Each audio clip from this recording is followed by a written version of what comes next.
Welcome to the book report. I am Terry Lucas, author of Color, Thread, and Free Motion Quilting Learn to Stitch with Reckless Abandon.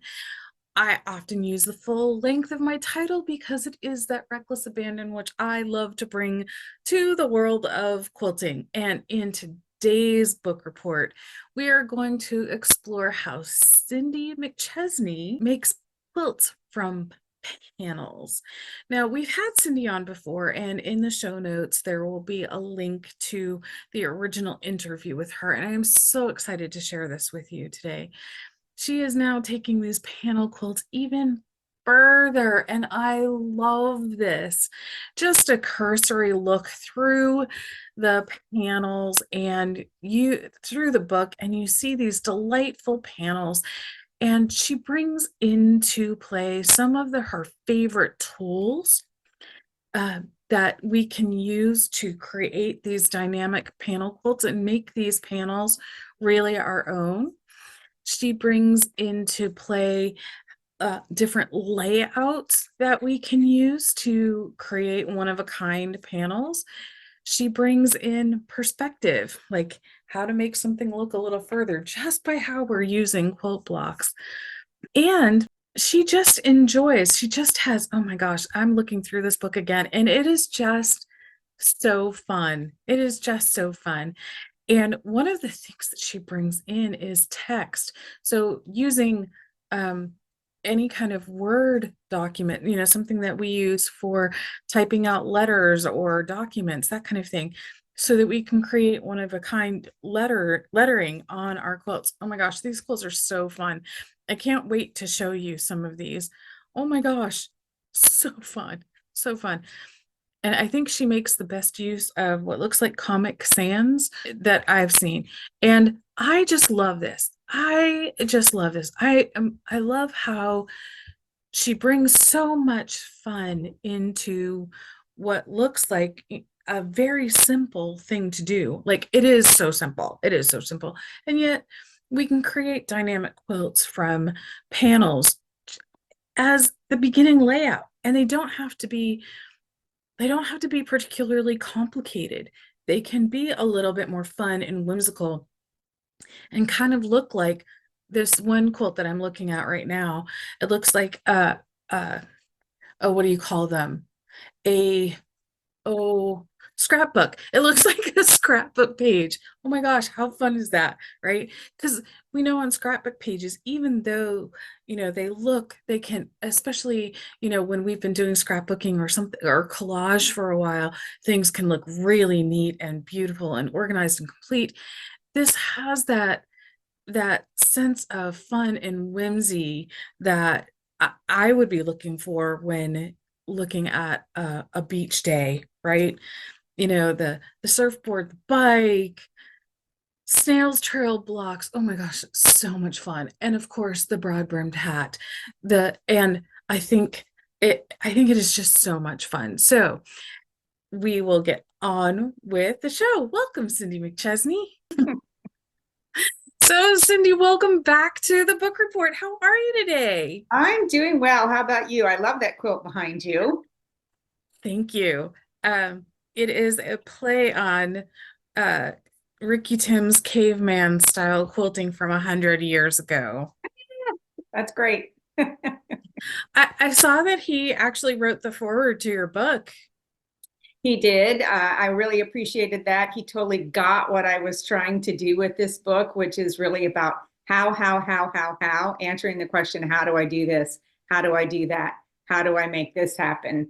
And that's what this book is all about. It's all about the hows. So I think he totally got it. And I appreciated his foreword so much.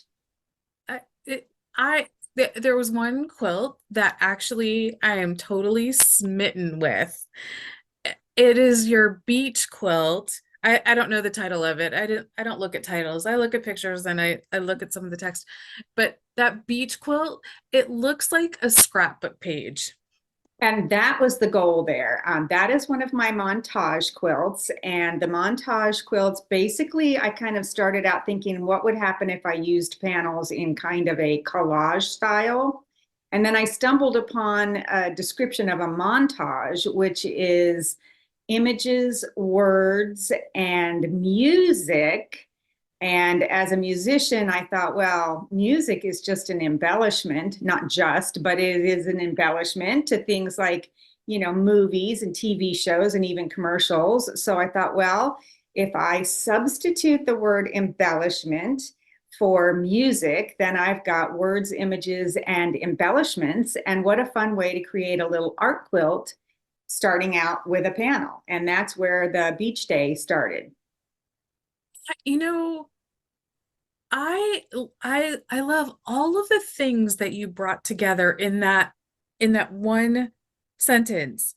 Being a montage, because when we're watching movies or even in the soundtrack of our own life, sometimes there are things that swell up. Sometimes there's music that's calming. Sometimes it's turbulent.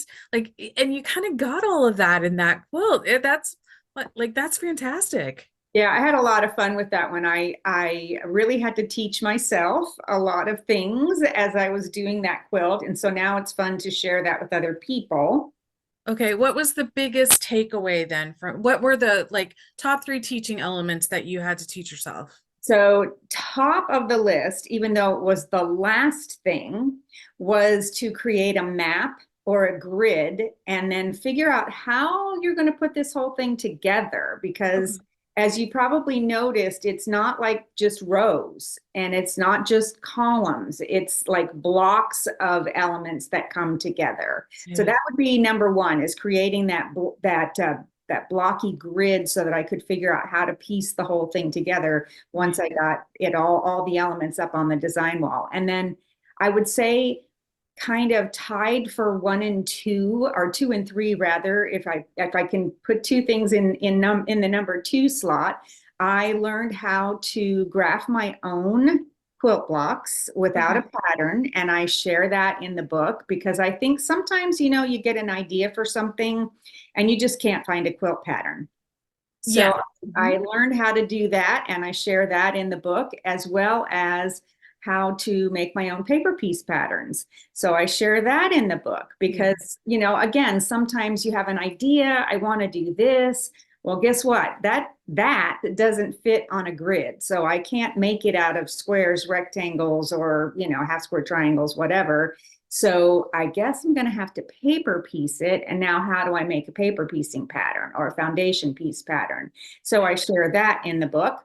And then last but not least, I would say of the three top things, because, I cheated and stuck an extra one in there, but was the fun with the word applique and how to use my computer and create the word applique on the computer so that I can just run sheets of steamosine through my printer and I don't have to spend all that time tracing words and turning them backwards and all that. You can just do it right on your computer. So with That the was something I have to say, interrupting the way that my brain does. I oh, apologize. But I have to say, when I saw that page in your book where you have those images of your screen, I thought that, you know what, that's brilliant. It is a tool that we have right here, right now. It's easy. And then we can pick things that we can pick fonts that are a little, you know, a yes. little unusual and get what we want out of it. Exactly. And sometimes if you're just working with stencils or, we kind of limit ourselves. I think one of the montage quilts in the book that I did, I decided I would try doing cursive writing. And so I found a font with cursive, and that was fun, Mhm. because it works the same way. I mean, you can definitely do it. So that was really fun for me too. I like to play and experiment. And when I'm picking a font, just like if you were, picking a font for a wedding invitation or something, you want the font to reflect the style or the feel of what it is you're creating. So I was pretty picky about the font. I am still picky with the fonts that I pick for when I'm doing a montage quilt. I want it to be, kind of reflective of what is the feel I want the viewer to get from this particular little art quilt. So yeah, I had a lot of fun with those. Absolutely had fun.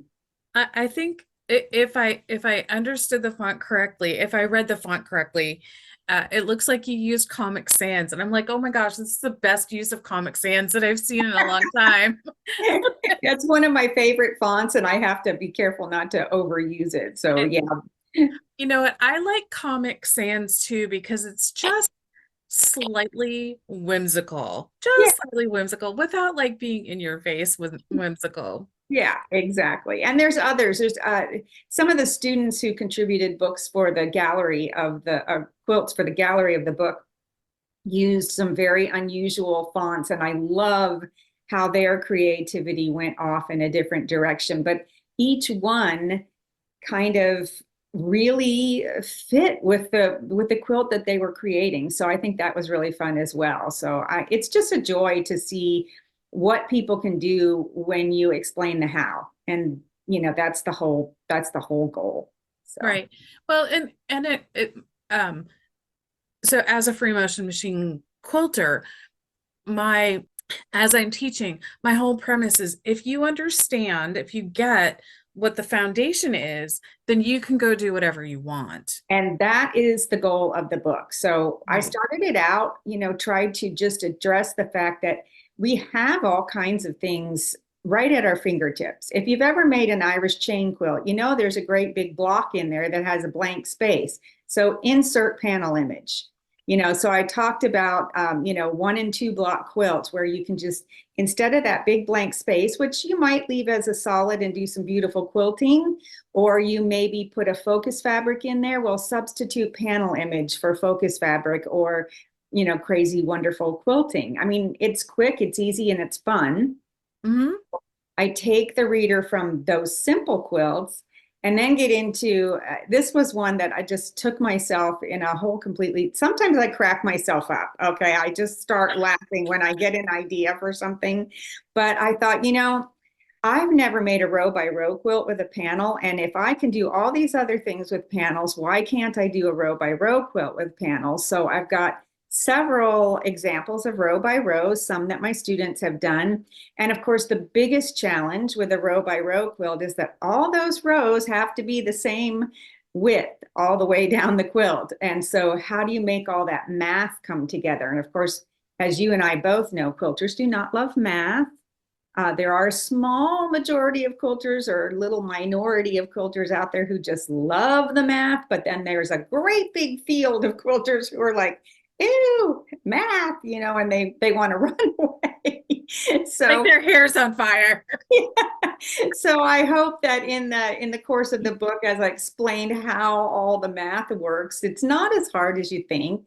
And so I think that, again, it's that how do we make this all fit together, and then showing very specifics on a couple of the row by row quilts. How did I get from, I'm using, a 12-inch block here and a 10-inch block here and an 8-inch block here. And how do I make that all come together? So, it's really all about the how. And that's was the joy of putting this second book together. The first book was about inspiring you and Mhm. some of the basics, like how to square up your panel images, which I repeated in this book, but things like that. And then going further, like here are pretty much all the tools you will probably ever need to be able to design your own quilts. Because for me, that's the goal. If I can show you how, then just go have fun with it. And then I want to see what are you going to do with it. Please send me pictures.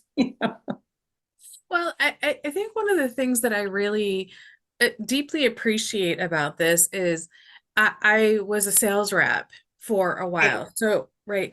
So how do I, as a sales rep who is also a quilter, get my stores to buy into the panels?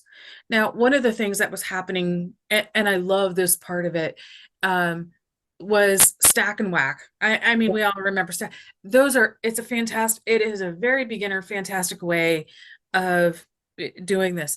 But as I'm scrolling through your book again, I'm going, oh, wait a minute. We can take these blocks that aren't work that don't fit, we don't feel like they're working.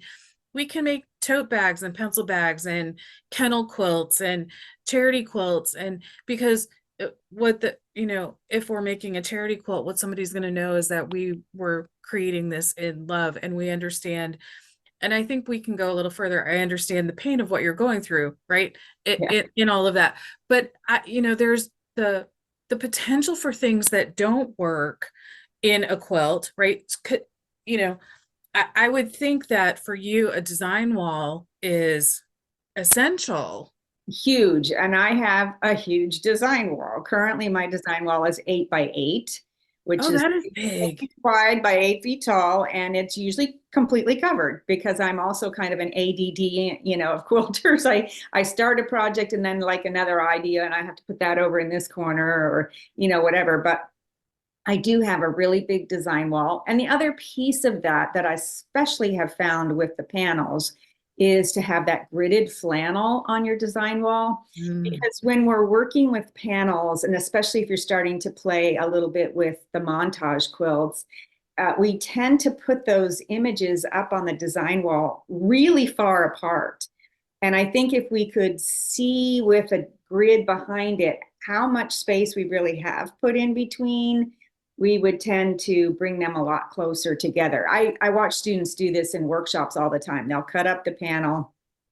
We may or may not have a design wall in the space, and they start putting up those panel images, or maybe they're laying them on the floor and they've got them about as far apart as you can possibly get them. And I have to nudge and say, so what are you going to put in between all that space? And that's when things start to, like, oh yeah, we don't want too much. I mean, they're not just floating out there in the universe all by themselves. Something has to happen to hold them all together. So that gridded flannel wall, that visual, I think is hugely helpful. And when I finally get around to it, I'm going to recover mine with gridded flannel wall. I just have to get it empty first. good luck with that. Yeah. I noticed on one of the pages that you also have a few tools that you've listed a few tools from C&T. And one was, and I don't have it handy, darn it. One was the block deck. Yes, the block deck is really fun. And that goes back to those 1 and 2 block quilts where and when you start playing with that block deck, you start to get that secondary design. I always love the secondary designs that come when you're doing playing with 2 different blocks at a time. But the other piece of that block deck, especially if you make some photocopies of a particular block and start Right. making them all out, is you start to identify the space where those panel images can live. That's the beauty of Yeah. it. So, Yeah. I or can see that. yeah, and another thing that I talk about a lot in both books is if you have a block, perhaps you can leave part of the block out. So create space in the block by leaving these geometric shapes out and giving yourself a big space where you can insert a panel image. So that those block tools are super helpful that way because you could photocopy the block, then cut out the part that you don't want, re-photocopy. Now you've got blank space in your pieces that you're laying out, on your table or wherever you're playing with your block tool. So love those block tools, and I love the 2 books that I have from C&T, the Essential Block Tools books, because again, they give you all those quilt blocks, and I love to just flip through and go, oh, I could put a panel image in there if I just leave this, and this out, or this would make a great repeat block quilt because if you did every other block, then you've got that great big space. I'm always looking for space. It's all about where can I put the panels. So And one of the things that I noticed that C&T does on the deck, the block deck, is that they actually give you a variety of sizes up to 18 inches in the blocks. Now, that then opens up big space for you because all the math is done and yes.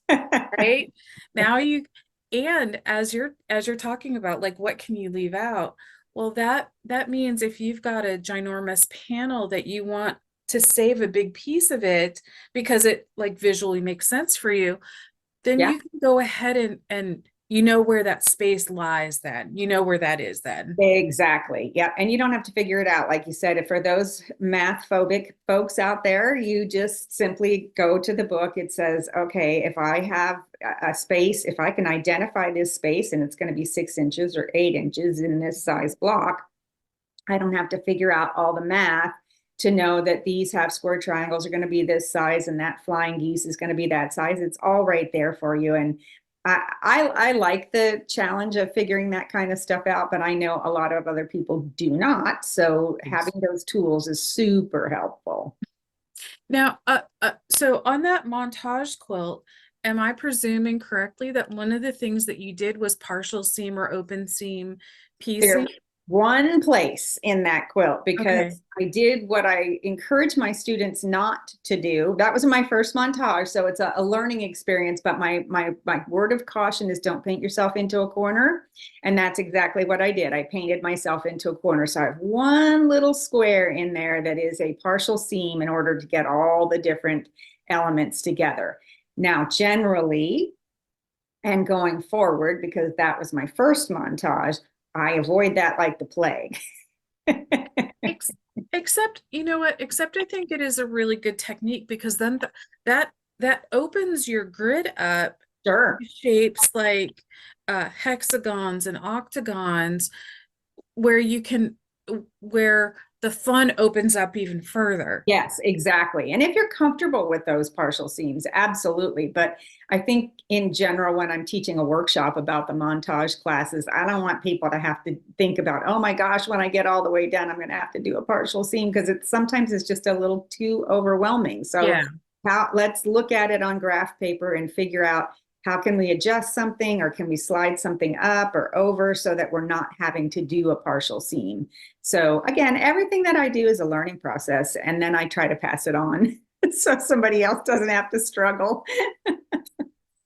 In this particular book, what was your favorite quilt? Oh my gosh, that's a tough one. I will tell you that of my own quilts, the quilts that I made for the book, I would have to say For Love and a Dog is my favorite row by row quilt. Okay.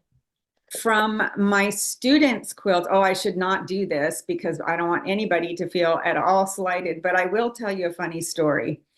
My favorite montage quilt, not because of all the elements or because it was particularly complex or anything else, but because of how it came about, is the Susan Scissorhands. Now, I say that because I was teaching that class at a workshop, an AQS workshop, and I have my students work in little groups for some brainstorming early on in the workshop. And there was a little group of ladies and they were over there, chatting. And of course, there's, different activities going around the room. And all of a sudden, these ladies were laughing so hard, the tears were just running down their faces. And I was like, okay, what is happening over there? And that was the moment when Susan Wiley, who created the quilt, said, I'm going to do Susan Scissorhands. And it made everybody laugh. So I love that because it's just, there it is, her personality just immediately went right into that whole thing, and created that fun quilt. But I'll tell you, that's actually how some of my montages come together too, because the montage on the front cover, which is the She Sheds quilt, I had that panel on my design wall for 6 weeks and could not figure out what to do with it. I would walk into the studio, I'd look at the panel, I'd say, it's a panel. You've got to come up with something, and I was coming up with theme ideas, houses and black cats and, all that kind of stuff, but it just was not clicking. And one day I walked into the studio and I looked at that quilt or that panel and I said, oh my gosh, it's She Sheds. And I laughed right out loud. So I think, if you get an idea like that, that's the fun of it. And I think that's why I love that quilt so much, because those ladies were having so much fun in that workshop. So Well, one of the things I'm hearing in this, though, as you're talking about this, is you've mentioned a couple of times you're all about the process, yes. and that quilt then it exemplifies process in a very clear way because it was weeks. So there's thing there Mhm. for us.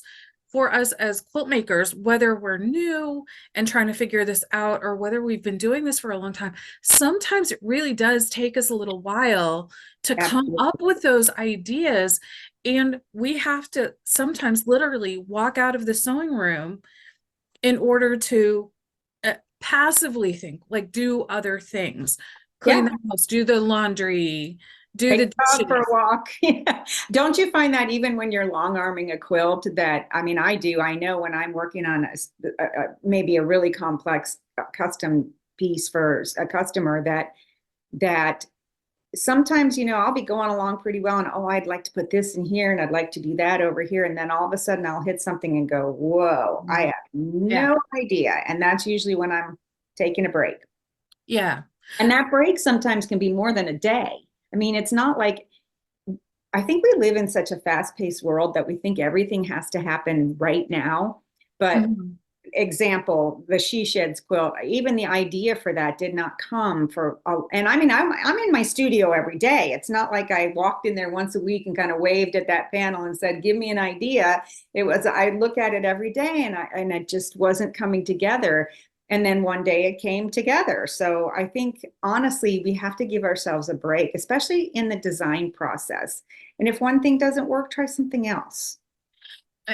Right. And and sometimes we have to try something 3 or 4 times Oh, before yeah. the rest of the idea comes, right? Absolutely. Yeah, Yeah. absolutely. No question about it. It's a process. And to me, it's about growing and expressing and being able to make other people smile or laugh or even cry if that's the goal. It's the process of how do I do this? And that really ultimately, I talk about brainstorming in both of my books because brainstorming is a big part of the process. It's a big part of every workshop that I do. Uh, the value of brainstorming and having more than just your brain in the room is really helpful. So, Well, as you're talking about these groups, there is something about group group dynamics that start like when the swell of creativity starts coming, you it's almost palpable. yeah, Like you can feel it and the ideas then start flowing and it's almost like there's a gentle breeze blowing through sweeping out all the cobwebs, and so then you can then like you had a process with that the she sheds, but also that group coming together where the tears were coming down their face because it was just so ridiculously funny. But it is that kind of breakthrough that often happens in groups. So when exactly. you're struggling, get your friends over and go, hey, what can I need ideas. What do you see? And that's, the big thing with a panel. What do you see? Not just what do you see, but what do you kind of on a more ethereal level see? If I have a panel about dogs, for example, so if you're looking at the dog row by row quilt in the book, you'll see that there are things in that quilt that are absolutely not in the panel at all. I'm not asking for visually what do you see, but what do you see when you see dogs, what do you see? So Mhm. I have a little sense of humor in there. I have fire hydrants because, dogs pee on fire hydrants, And I have of other things, I have paw prints and hearts and dog bones. And, there's things that, were sort of implied, I guess is the word. So when Yeah. I'm doing brainstorming with students, I always say, start talking about what you actually see and then what is implied by what do you see. And I think if we can allow ourselves that it's playtime. And I recently read a great quote that said a great teacher will show you where to look but not what to look at. And I think that is such a perfect quote, especially when you're talking about brainstorming and trying to create. I'm going to show you where you can look, but not what you're going to see, because that's left up for interpretation. Well, and panels are from another perspective, panels are also a great way to open the door to understanding color better. Oh, Because, absolutely. Yeah. oh, right. Uh, And part of that is there's the color that you see initially. So we name colors blue and green and red and purple. And yet in panels particularly, there are shades and tones. And so when you're looking at the color, look a little bit more, because then the quilt starts to sparkle, because okay, you're using a blue that's in there, but you're using a different shade or tone of the blue that adds a little bit of brightness or a little bit of depth or something that adds to the quilt. Yes, and I think that also, when I choose fabrics for a panel quilt, what you just said about the depth or the mood can be reflected simply by the colors that you choose. I tend to choose very bright and happy colors, but if you chose a little bit more muted colors or darker or more jewel tone colors, it's going to evoke a different mood. And I think that's really fun too. And so I like to really play with fabrics. I just recently I'm finishing up a class for Creative Spark that is going to be, it's actually the quilt behind me. It's just a simple little quilt, but we get into all the nitty gritty of how do you fit panels into traditional quilt blocks? How do you resize them? It's not just about making the half square triangles that make up this fun little quilt. And then we did a whole section on the colors and all those different things. And in explaining, here's a palette of fairly bright colors.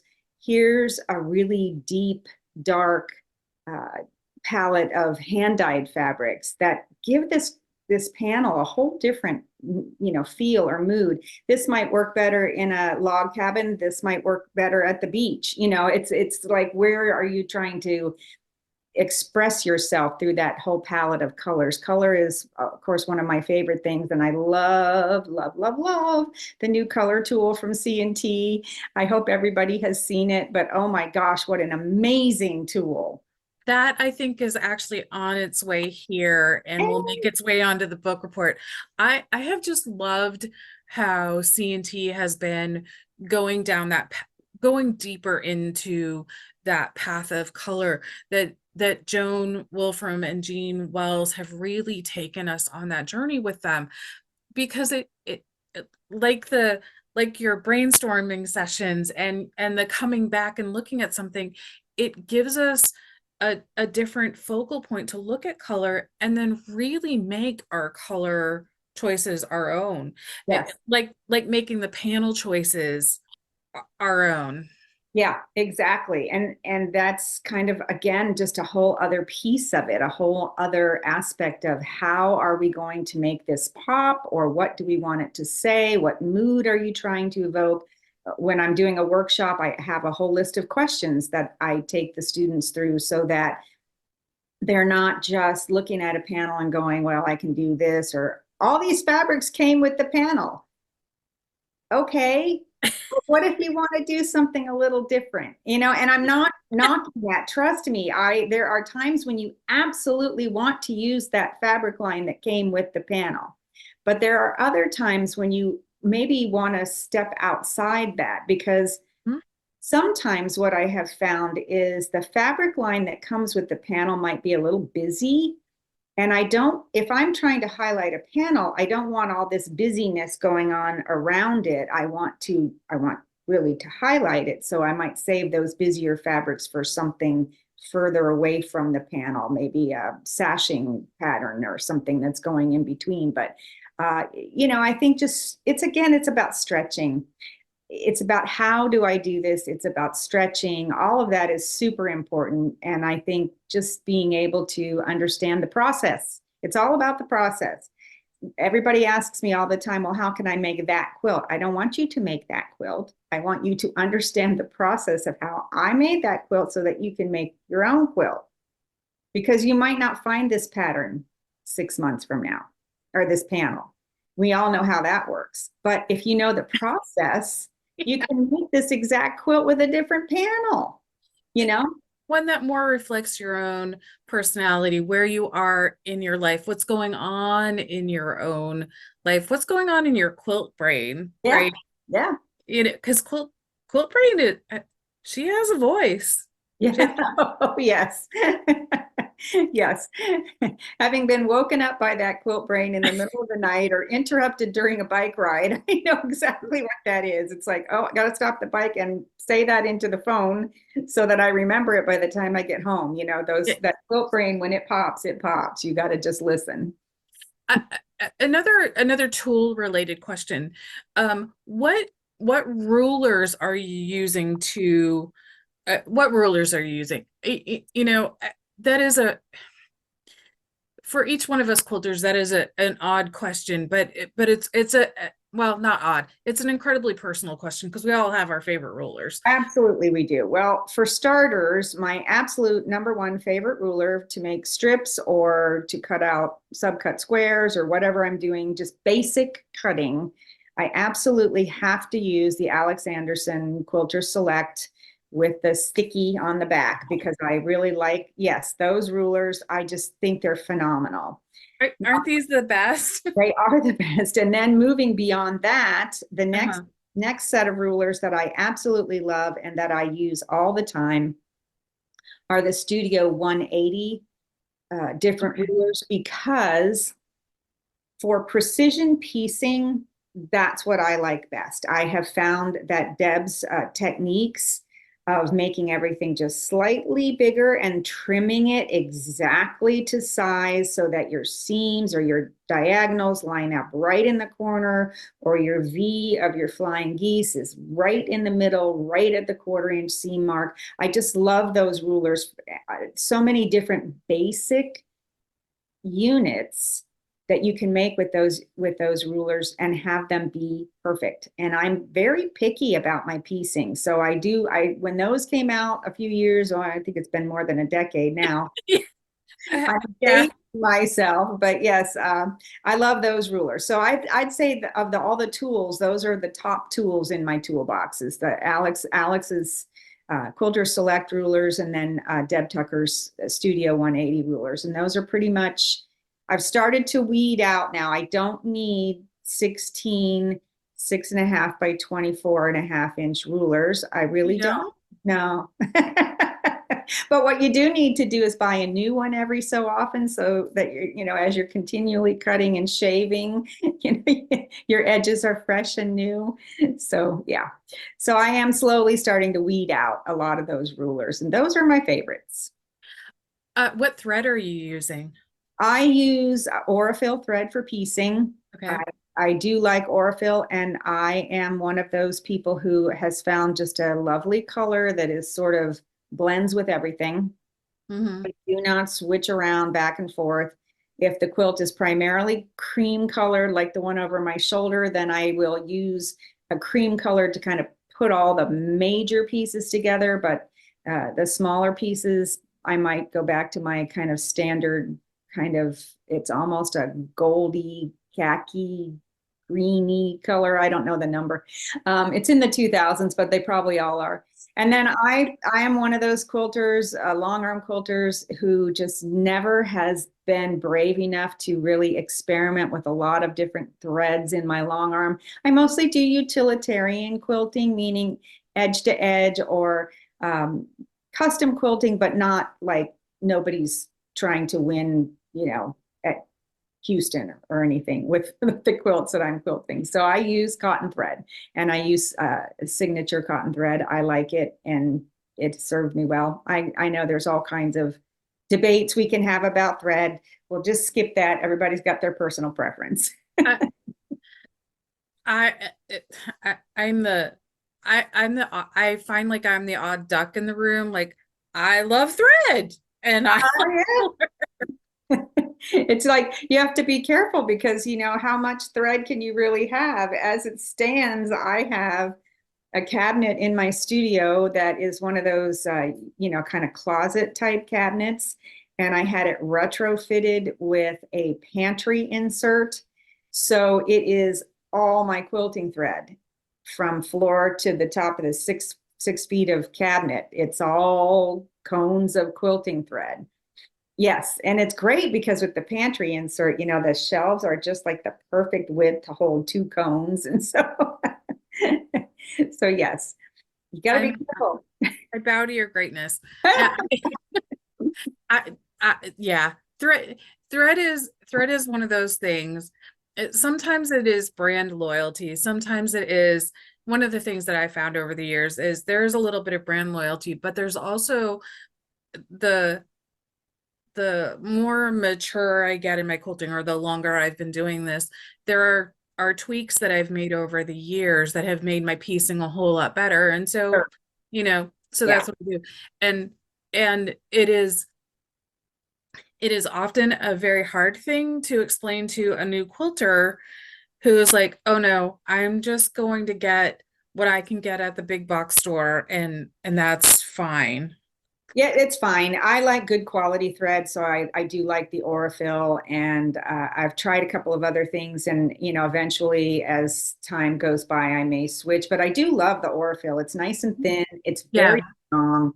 I just love their threads. So Yeah, or for piecing Aurifil is what for newer quilters, the Aurifil 50 weight is on the orange cones. That is what I recommend. That and another one are what I recommend for really entry level. yeah. And then for somebody who's been piecing for a while, I'll go, "Hey, have you tried this?" Hmm. And they'll go, "No, I haven't, but that sounds intriguing." Yeah. And you can get thinner and thinner. I know Alex uses, I think, a 60 weight thread for piecing. So I She just uses 60 weight on top and 80 in the bobbin. yeah, yeah. Ooh, yeah, yeah. That's getting thin. That's awesome.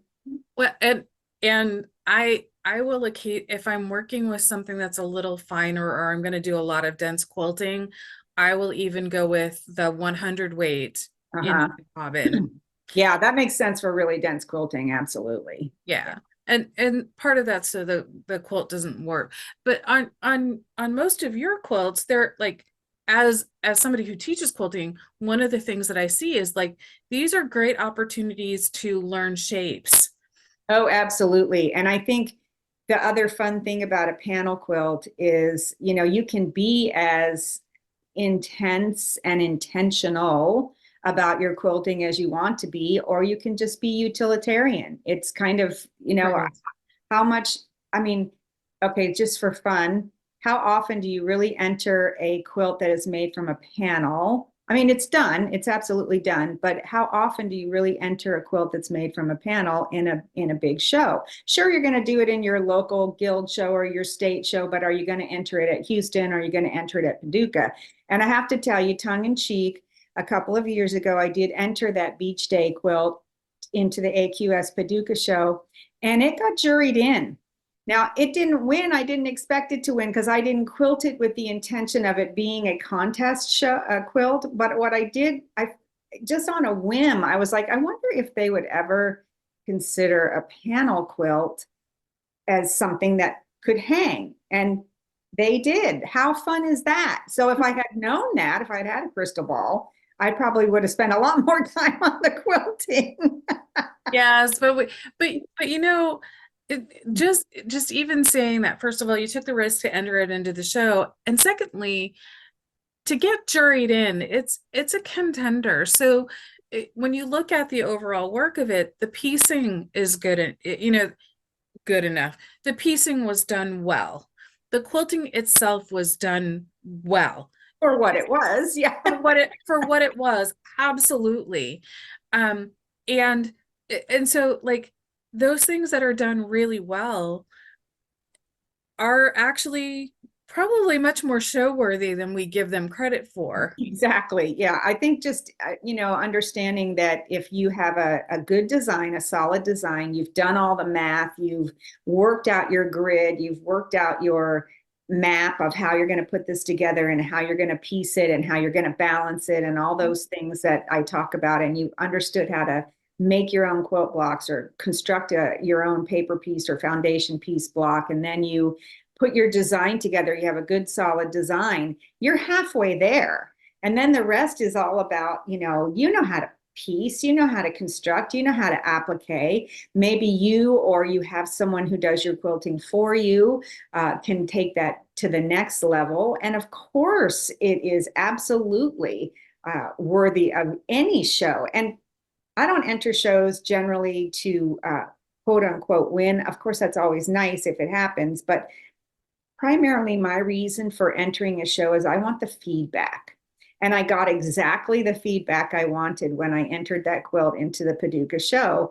And that was that the judges just loved the quilt. They thought it was fun, it was whimsical, it was a different way to use a panel. And that's what I was looking for was, am I on a track here? Is this something that, somebody else might find entertaining or whatever. So Mhm. that's why I enter. Sometimes I enter because I do want to know, is my piecing really good? Is my quilting really good? And Mhm. I've had those quilts too, but that's not generally the goal. I haven't done a competition quilt since 2021 now.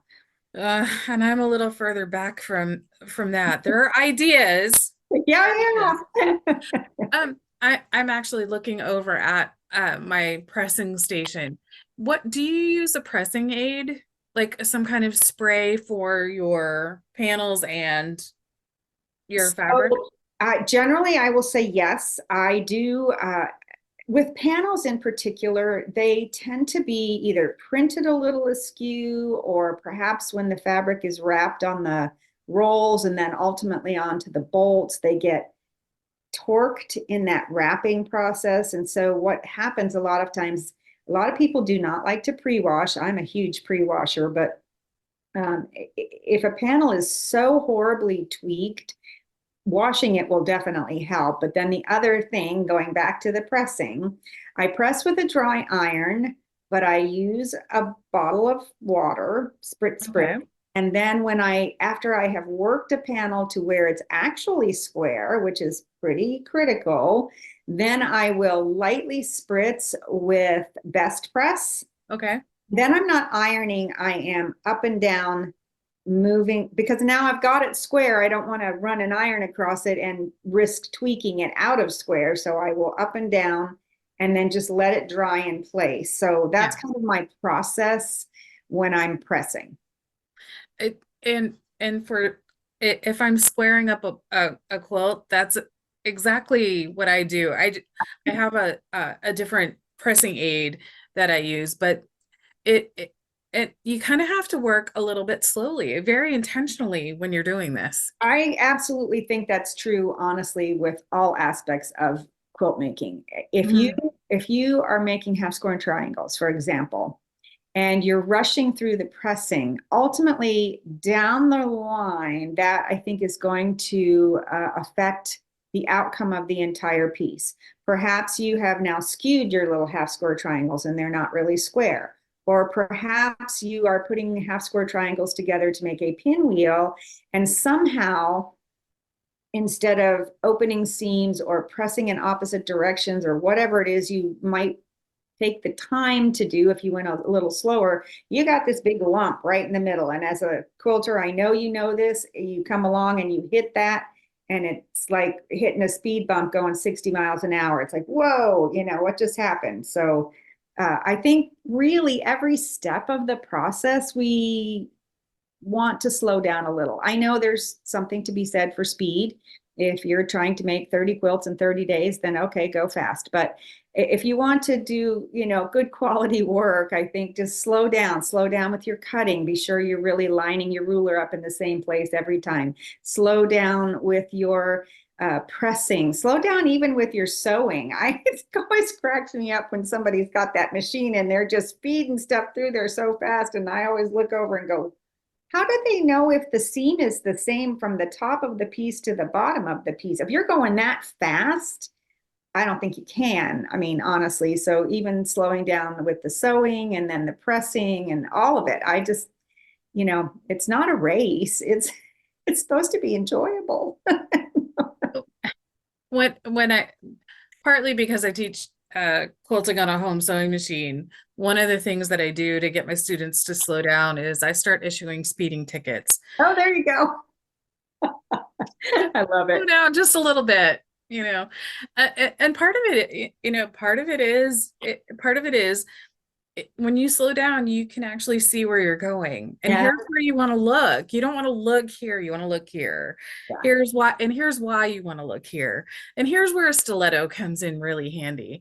And I just taught a class where I was showing them how to I was bringing seams together, essentially a four patch, and I showed them how to spin the seams. Uh-huh.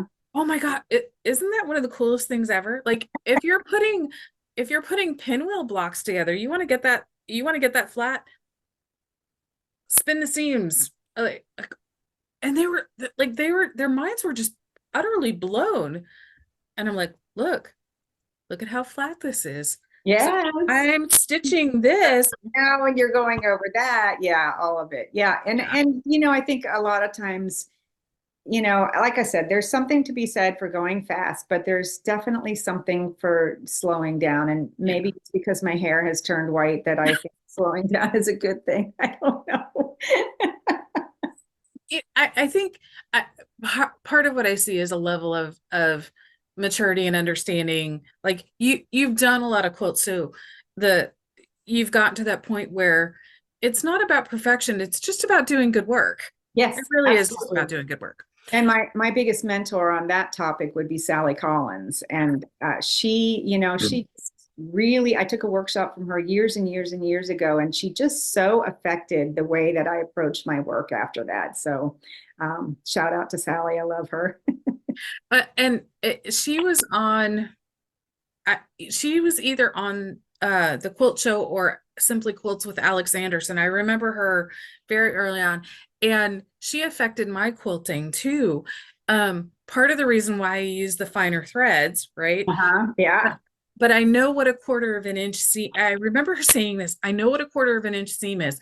I don't know what a scant quarter is. Yes, I'm with you on that.